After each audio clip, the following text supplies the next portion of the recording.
Breaking news in the instant photography world. That doesn't happen very often. Fuji's been teasing something that's coming. Well, it looks like it was leaked online already, thanks to Best Buy.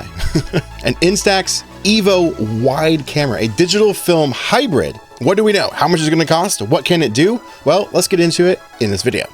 Let's do it. I'm just another Chris. This was first brought to my attention from Knobtop YouTube channel. He texted me some photos that he found on RedNote, which was only these couple of images and low res and no information. And I did a live stream after getting those photos. So if you want to check out that full breakdown, that stream, consider checking out the link in the description. But in this video, we're going to kind of break everything down to more concise. What do we know? What are the specs? How much is it going to cost? But during that live stream, shout out to Black Queen Photography. She was actually able to purchase this camera. Yes, purchase with real money. More specifically, a pre-order from Best Buy, and she took screenshots of everything. So these photos come courtesy of her. I'll leave a link to her Instagram down below if you want to check her out. According to her though, this cost her $350 US. Not going to be cheap. And currently the other EVO camera that's currently on the market is the Instax Mini EVO, and is $200. So this is a big price increase. Any longtime viewer of the channel knows I'm kind of an advocate for this, so it's kind of a big deal. I've been saying for a long time that I wanted to see them create a EVO version of the wide format, considering that there is already a wide link on the market, and I think they could fit a camera into that same size, or at least pretty close. And according to these photos, it might actually be pretty dang close in the size of the link wide. So this will be the first time we'll get a wide camera that's not chungus or huge or take up all of your bag space. So that's really exciting too. The world's smallest wide camera, technically. She was able to screenshot the camera specs, and I don't know if these are totally accurate. Those numbers don't really seem to match up, but according to Best Buy specs, these are the dimensions of the camera and how much it weighs. 2 pounds seems pretty heavy, so take this information with a grain of salt. I have a feeling it's going to be a lot lighter and not as big as those dimensions read.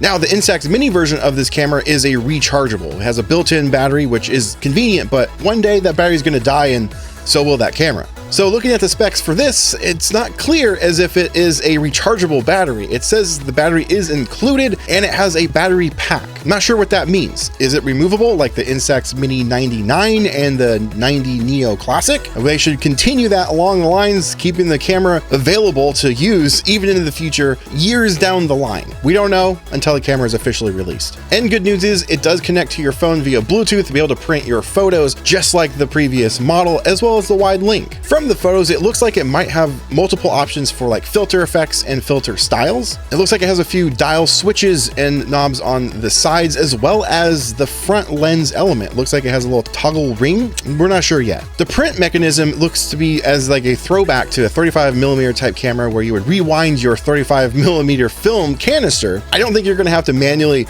rotate that to eject your photo the whole time. I think it might just be like a half a turn or maybe a full turn and then it will eject. Also nice to see that it will come with a lens cap, which was missing on the mini version. Taking a look at the back of the camera, that is one big screen. And it has some various buttons. One of them is a little confusing. It has the word play on it. Now, is that just to play a slideshow or will it play video? I doubt it will do video, to be honest. It is interesting to see it have a dedicated play button. But in this photo, we actually get a better look at those dials on the sides. The EVO has just a dial ring on the front and one other dial ring on the camera. The wide version looks to potentially have an extra one. Curious to see what that does. Or maybe it's just there for convenience, depending on what orientation you are pointing the camera, vertical or landscape. Now, looking at the top of the camera, it has what looks to be a button. I'm not sure what that is for. It could be a self timer, could be the flash button. I'm just not sure yet. But looking at this photo, it kind of gives you a better idea of the thickness of the camera. I don't think this is going to be very big at all. I have a feeling it's going to be the same thickness as the mini version, just wider and taller.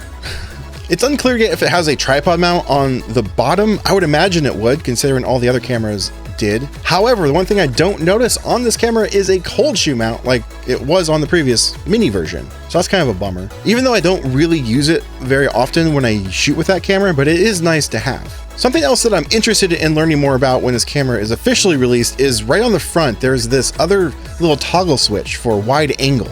What's that mean? Is there an extra lens kind of built in? Does this give it the ability to have like a fisheye lens? I don't know. I'm pretty excited to learn it though. It also looks to have a SD card slot on the side, just like the previous model, so you can actually take your photos and store them on the camera physically, which is really nice. If you run out of film, you don't have to stop taking pictures. And that's pretty much all that we currently know about this camera, other than the release date. According to Black Queen Photography, she said when she pre-ordered it, it was going to be available February 4th of this year. But we won't know for certain until this camera is officially announced, which I have a feeling is going to be really, really soon, potentially this week. So stay tuned for further updates. I'll be getting this camera when it comes out and doing the proper in-depth real-world review, just like I do on all my other cameras. So stay tuned for that and consider subscribing. Until then, I'll see you in the next video. Now, get out there, make some art.